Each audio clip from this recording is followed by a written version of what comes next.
Hi, I'm Johnny from ultimatepapermache.com, and today I've got another recipe for you. I've been playing around with the paper mache clay recipe that's out on my blog, ultimatepapermache.com again. And the reason I've been doing that this week is because I'm in the process of starting a new book. It's going to be about making baby animal collector's dolls. And the bodies are going to be soft velour, but the heads are going to be hand painted hard. And the paper mache clay recipe, although it's a really good substitute for paper strips and paste, makes things so much faster and so much easier than doing it the traditional way. But it didn't give me the smooth porcelain-like finish that I wanted for something as fine as a doll. This happens to be just the beginning of a little prototype I'm doing. It's a baby orangutan. So I took the all of the ingredients from the original paper mache clay recipe, and I combined it. Well, I just added some corn starch, which is traditionally used in the cold porcelain recipe. I'm not cooking it. I'm just adding the cornstarch, using less paper, mixing it really well, and then kneading it until it's exactly the right consistency. And I want to show you. I'm going to show you exactly how it's done in just a second here. I'll take you down to the kitchen, but I want to show you the consistency I'm getting. Now here's a batch that I made a couple of days ago. You can see it's thick.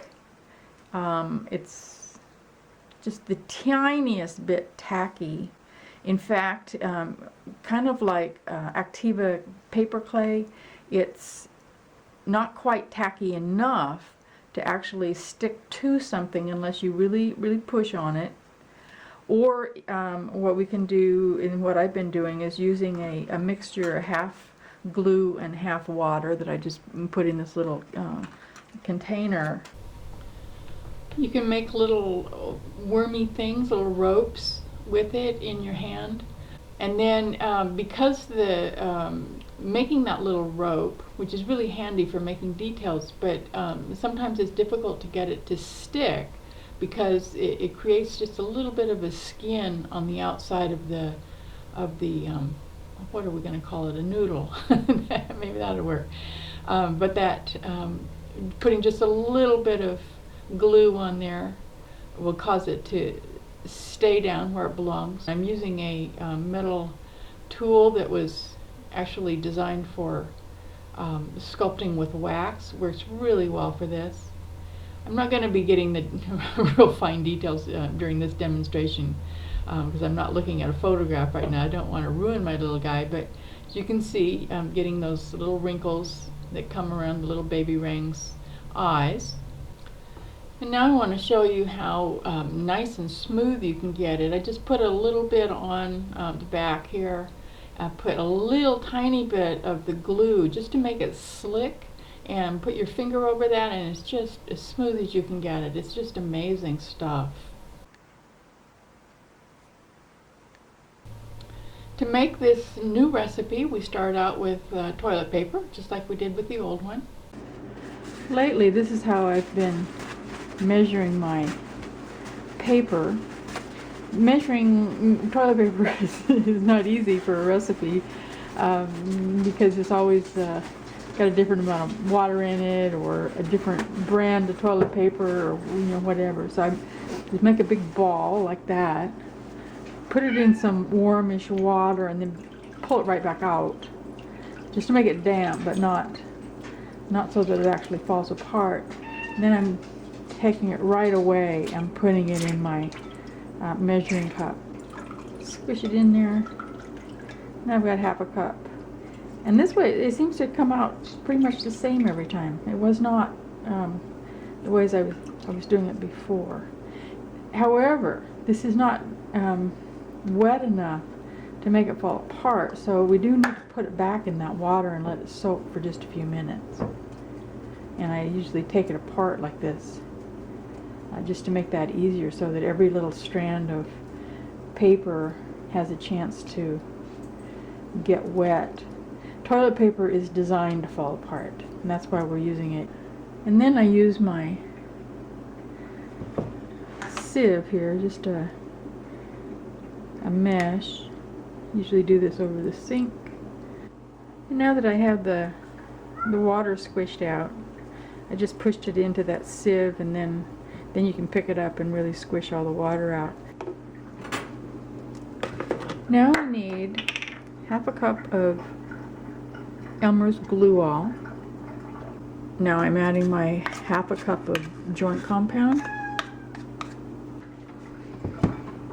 Now we get half a cup of cornstarch. This is a pretty easy recipe to remember. And 3 tablespoons of mineral oil. Seems like a lot, but it does seem to help it to not dry out quite so quickly. I like to kind of get that cornstarch damp before I turn the mixer on, because otherwise the cornstarch ends up all over the kitchen. I'm not sure why. I think it has to do with the design of the mixer.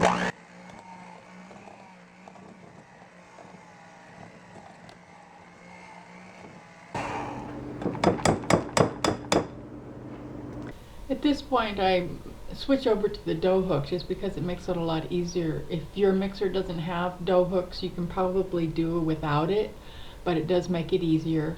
Now I start with half a cup of white flour. That's just all-purpose white flour. And that's just starting out. I mix it up, test it to see what the consistency is, and then go ahead and add more. I think this time I added just about a full cup of flour. The particular joint compound that I'm using today is from Walmart, and it's really, really wet, much wetter than I'm used to. The Sheetrock brand, for instance, would not have nearly as much water in it. So you can't really say exactly how much flour to add. You just have to kind of test it and see. Here I'm adding another 1/4 cup of flour. I'm just doing it in small increments, and I'm mixing this for a lot longer than is showing in this video. I did edit some of this out. I'm probably spending at least 5 to 10 minutes total. I didn't actually time myself, but you want to keep mixing it until every single little strand of paper is completely broken up and mixed in. You can see now that it's starting to thicken up. I'm adding another 1/4 cup of flour.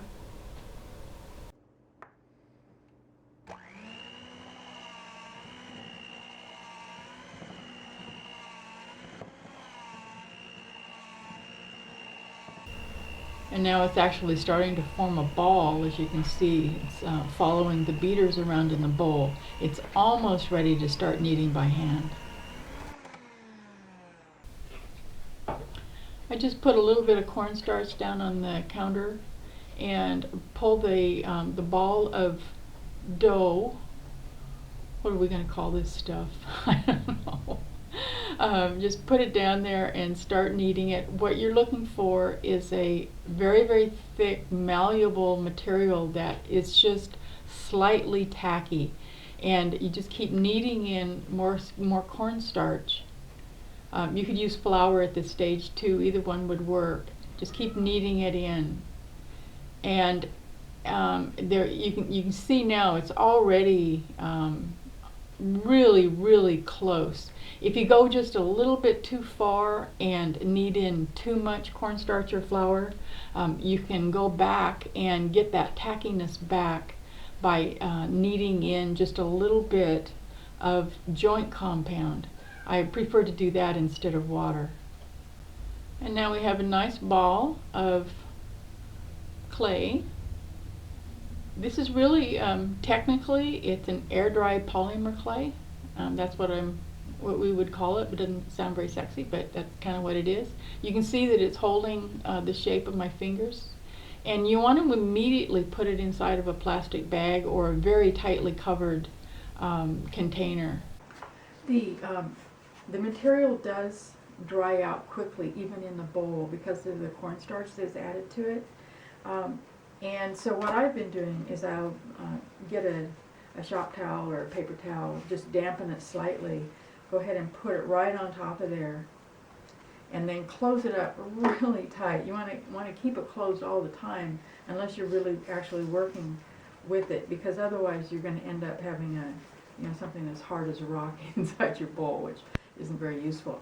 I even keep that paper right on there and just kind of sneak some out when I'm working, just to make it stay workable longer. So I'm hoping you guys will do some experimenting and give me some feedback on whether you like the way this works, if it works on some, maybe some projects that you were having a little bit of frustration with the original paper mache clay recipe because it wasn't getting you the fine details that you really wanted, or you weren't able to smooth it off as well as you wanted to. I hope you'll give this a try and see what you think. Let me know. And we also, I really think we need another name for it, because it is acting a little bit different from the original paper mache clay recipe.